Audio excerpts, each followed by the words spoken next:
સુરતના દિવાનપરામાં આગની ઘટનાનો મામલો સામે આવ્યો છે। ચીફ ફાયર ઓફિસરે કર્યો છે ખુલાસો। તો બિલ્ડિંગમાં ફાયર સેફટીના સાધનો ન હોવાનો ખુલાસો કરવામાં આવ્યો છે। બિલ્ડિંગના ઉપરના માળે બનાવેલો જે ડોમ હતો તે પણ ગેરકાયદેસર હોવાનું સામે આવ્યું છે। ચીફ ફાયર ઓફિસરનું નિવેદન સામે આવ્યું છે। કોઈપણ પ્રકારની ફાયર સેફટીના સાધનો ન હતા। માત્ર 4 મિનિટમાં ફાયર ટીમ પહોંચી હતી। તો ગીચ વિસ્તારમાં બિલ્ડિંગ હતી એટલે આગને કાબૂમાં લેવા માટે તકલીફ પણ પડી હતી। ફાયર વિભાગ આ અંગે કડક કાયદેસરની કાર્યવાહી કરશે તેવું કહેવામાં આવ્યું છે। તો અન્ય જગ્યાઓ પર પણ ફાયર સેફટી અંગે તપાસ થશે તે પ્રકારનું નિવેદન આપવામાં આવ્યું છે।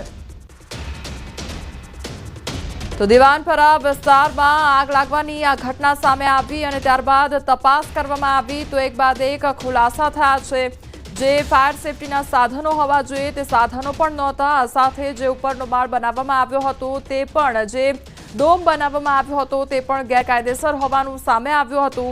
તો તમામ જે તકેદારી છે અત્યારે રાખવામાં આવી રહી છે। બીજી તરફ તપાસ પણ કરવામાં આવી રહી છે।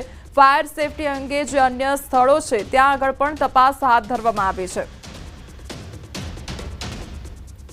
ફાયરને લગતી ખામીઓ જોઈએ તો પહેલા તો ત્યાં ફાયર સેફટીના સાધનો નહોતા, બરોબર, અને બહુ સાંકડા વિસ્તારમાં બિલ્ડિંગ આવેલું હતું એટલે ફાયર બ્રિગેડને જે આગ લાગેલી હતી એ પણ બુઝાવવામાં ખૂબ સારી એવી જહેમત ઉઠાવી પડી।